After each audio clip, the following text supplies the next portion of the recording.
You know, the funny thing is, I think I tried to play this game once upon a time back in the late 90s, but didn't get it working right. But the thing is, we're on emulation now, and things tend to run better on emulation. So here we go. Liero. Copyright, whatever that says. I am not going to try to pronounce that. Okay, we're ready to go, and here we are. So yeah, Liero is kind of an interesting case. So Worms was a very popular game in the artillery genre, and it's one that I've covered before in Ancient DOS games, but there were a lot of people who kind of felt it was limiting in the turn-based sort of notion that you were trying to take turns even though you had like full control over movement and aiming and stuff during a turn. So this is kind of like a versus Worms game.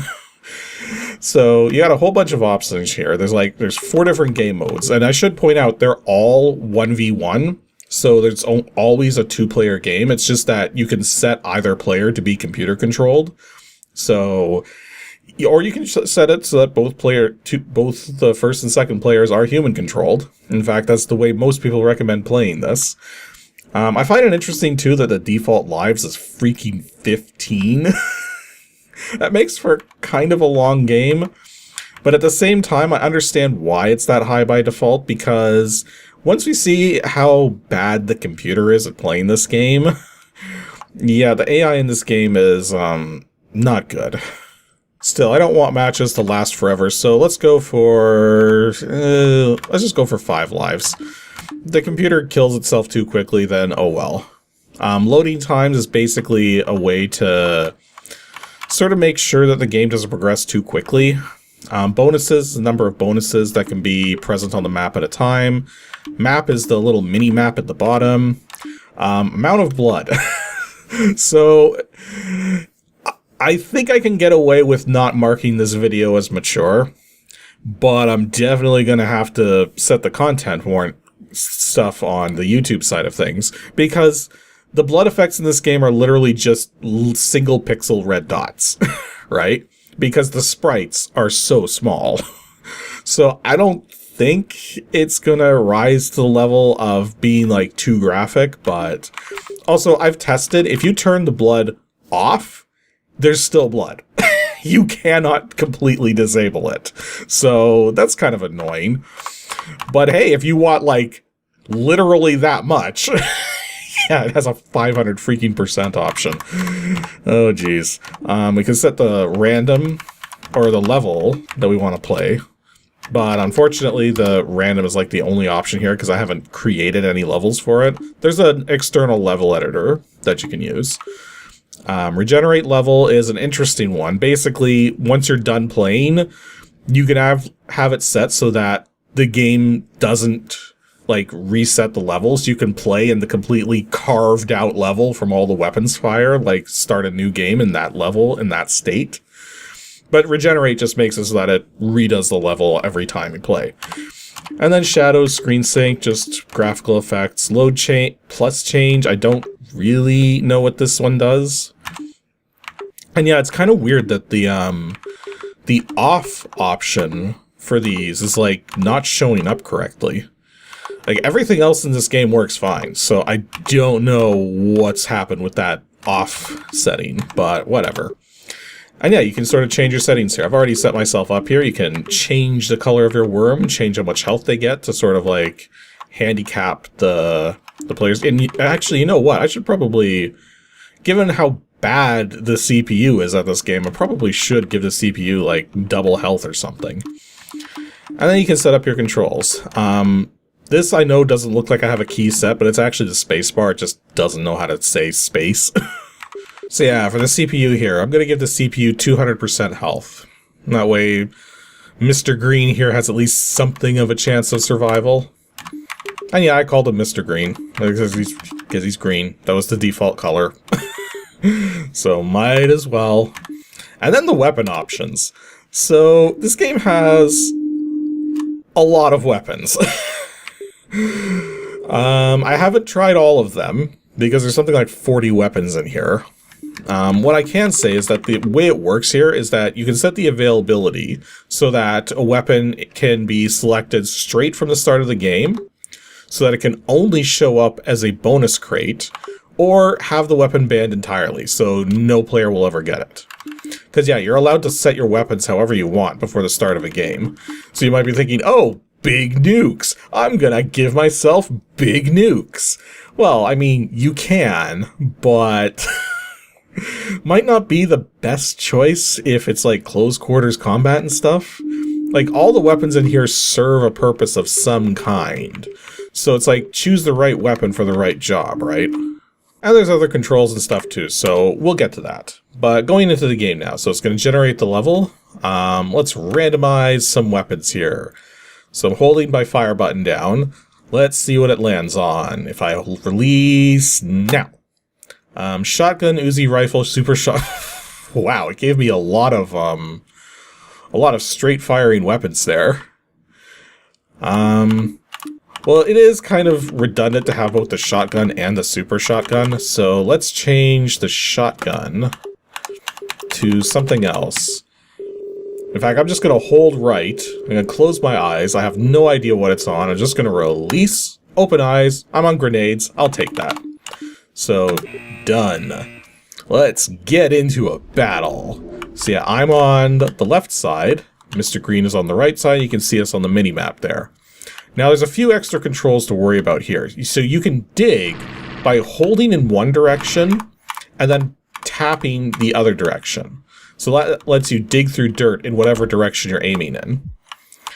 And then, so yeah, as you can see, the AI is already trying to like fire missiles at me, but not going very well. While the AI is going on like that, let's just show one other thing here. If you push your weapon change, because you have a jump button and you have a weapon change button, but if you push both at the same time, you get a grappling hook. And you can actually move yourself around a little bit with the grappling hook while it's out. Anyways, I think he's about to break through into this area. And you jump to let go of the grapple. Okay, let's dig through a bit. And then... whoops. Did not mean to do that. Let's toss a grenade. Let's toss a grenade. Oh, come on! Okay, let's jump and that's not the jump key. I just changed my controls to make things easier for me. This is the jump key. Oh, wait, never mind, I got it over. Although we got a bonus crate right there. Let's change to... like, I don't know what the blaster does. Oh. The blaster is actually kind of powerful from the looks of it. Jeez, I'm gonna destroy myself if I keep that up. Okay, I see what's going on. He's kind of buried under the dirt there a bit. Whoops. So I'm gonna go down below. Let's switch over to the Uzi and... whoops. Did not have enough ammo to... oh, he's gonna shoot now. What's he gonna do? Okay. Go back while he's reloading and get a few shots in, get out of the way. Oh, what was... dirt ball? Oh, wait. He's also got a flamethrower. He burned out his flamethrower ammo, so... ow. Did he just... I think he, like, put his grappling hook into me. Whoops. Okay. So yeah, the AIs can kill you. They, like, it's a very basic AI when it comes down to it. Okay, there we go. Killed Mr. Green. Let's reload my Uzi there. Now, one thing I don't like is that you're not allowed to switch weapons while you're reloading. Which I guess kind of makes sense to some degree, but I'm a little surprised because, again, while I was playing this earlier, it's like the AI was not playing that well. Right now, the AI is playing surprisingly better. But then I'm also kind of using, like, weapons I'm not used to. So that's probably part of it. Okay, should be able to get the weapon up there, although it'll replace whatever weapon I have selected. So I think the weapon I don't want... or wait, why won't it let me... oh wait. Yeah, selecting weapons takes a bit of effort. Because you have to hold the weapon selection button down and then push left and right. Up and down doesn't work. Oh geez, he's got like rockets and stuff. That's a bad place for a grenade. That's a better place? Maybe? Oh, I jumped at the right time. There we go. Just barely jumped at the right time to get out of the way of that. Okay, what did the... Oh, he's got big nukes now. Uh-oh. Uh-oh. Also, wow, the frame rate did not like that.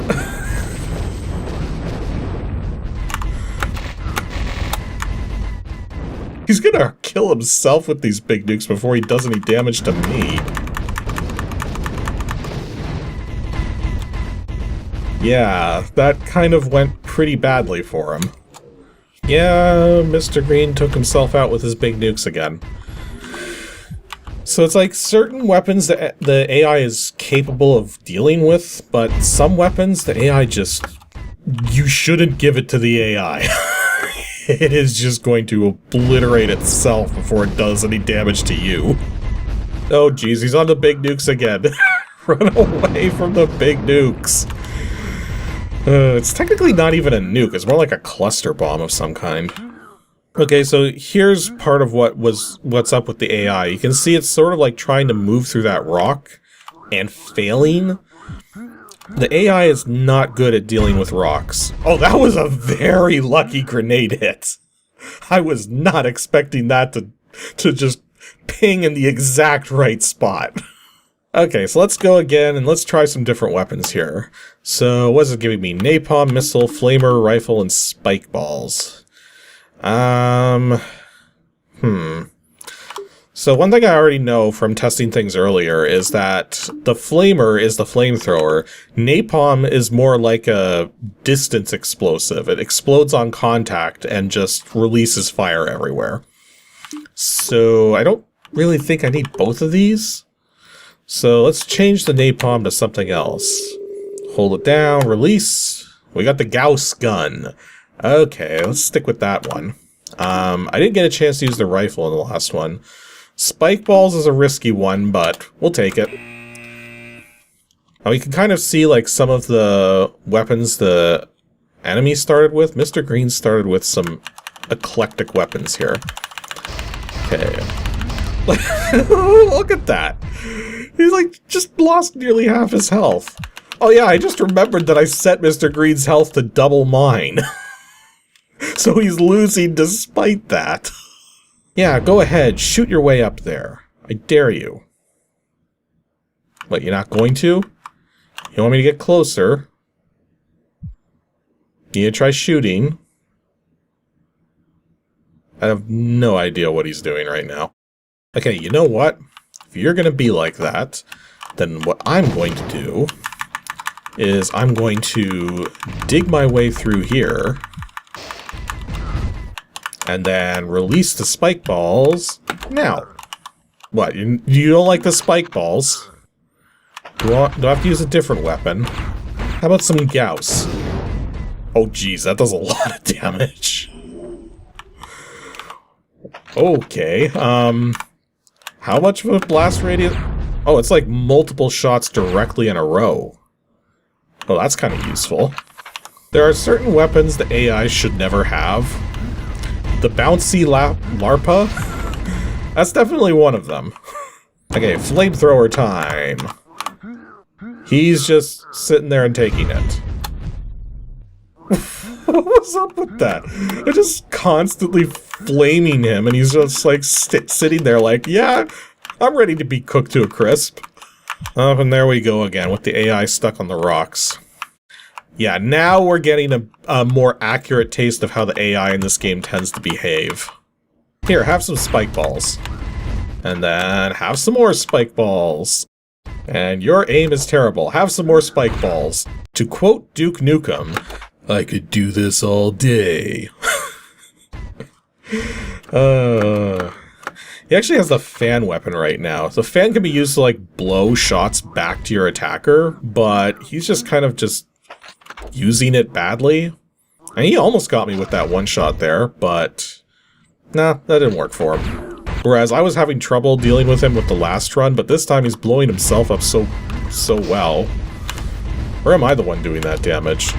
So the rifle is just basically it's got a laser sight on it. So it makes it easy to figure out where you're aiming. The only trouble with the rifle is that it's like one shot. Oh, he actually killed himself. Or you can even set it so that both players are AI controlled. Let the idiocy commence. I mean, they might kill each other properly. They're far more likely to kill themselves, but we'll see. All depends on what weapons they get. I see Mr. Blue's already, like, more than half of his life is gone. Yeah, Mr. Blue got himself. And Mr. Green's not far off the mark. And now Mr. Blue is stuck on a rock. What up? Using Mr. Blue's just gonna annihilate himself. Oh, jeez. Oh, wait, there's lasers in this game? I didn't even know there was a laser in this game. Let's see if Green will actually use his laser. Oh, they both have big nukes? Bye, Framerate. It was nice knowing you. Oh, this is gonna end badly. At least for Mr. Blue, he's swimming in the nuke. But no, Mr. Green didn't survive either. Oh, that was Mr. Blue's big nuke that killed Mr. Green. So Mr. Blue got a kill, despite all odds, and despite already killing himself like 2 other times. I think if the AI is gonna have any chance at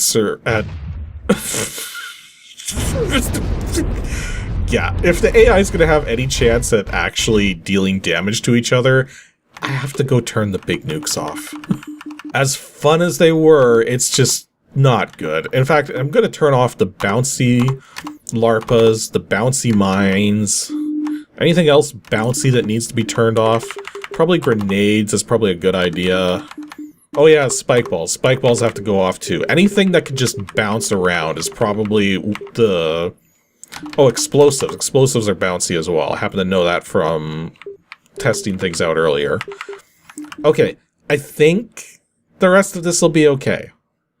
Let's see if the AI can actually sustain a fight against itself now.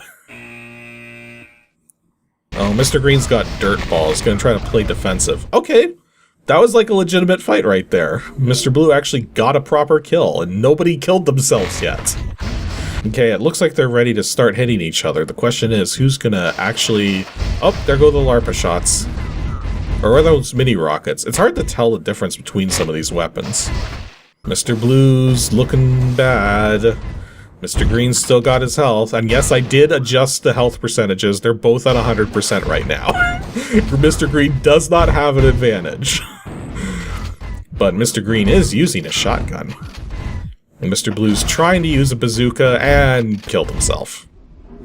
Because that's just how it goes with the AI in this game.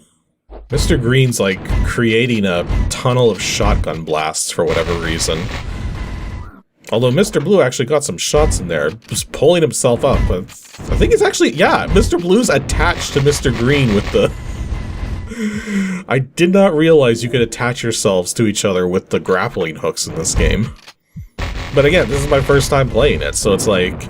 I kind of understand that a mechanic like that would kind of make sense, as opposed to just making the grappling hook, like, do a little bit of damage or something. The thing is, this game was clearly born out of a desire to have, like, a versus mode action-based Worms game, given that, again, Worms itself, like the original Worms, was turn-based affair. Despite having controls and, like, all of the mechanics in place to be an action game, and yet not be an action game. So yeah, the AI is actually having a pretty decent fight of this now. They've got a decent array of weapons, like, they're shooting at each other appropriately, trying to dodge, trying to do their thing. Mr. Green's got a super shotgun out, Mr. Blue's got a minigun. And there goes Mr. Green. Mr. Blue is really rocking it here. Mr. Green still hasn't gotten a kill, and Mr. Blue is just getting that Uzi out for all he can. But Mr. Blue's down to 1 pixel of health. You could do it, Mr. Nope. Mr. Blue decided to steal Mr. Green by destroying himself.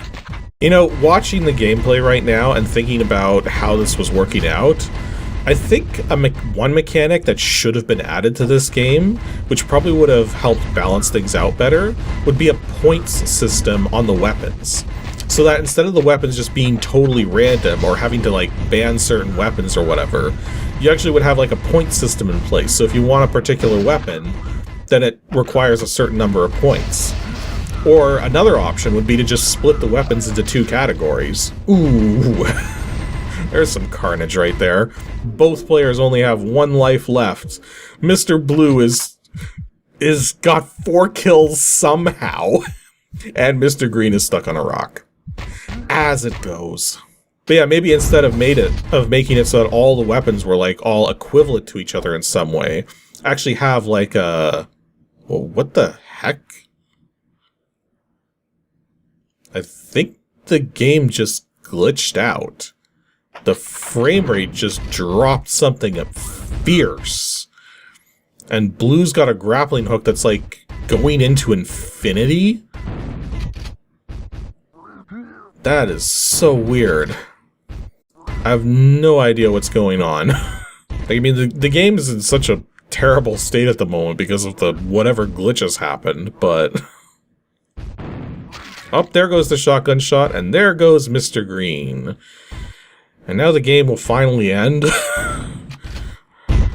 Hopefully. Come on, game. You can do it. You can go back to the menu screen. Mr. Green doesn't have... There's the fade out. Okay, that was a ridiculous glitch that happened there. So yeah, so that was Liero. It's understandable why this game exists and why a lot of people remember this one. But again, when I tried to play it back in the 90s, like late 90s, because again, this came out in 1998 originally, like, I tried to play it and I couldn't get it working. But clearly other people got it working just fine. So, I mean, it's a fun little versus shooter thing for sure. But you still got the limit of only 2 players, and despite all the weapons in the game, balance is definitely an issue here.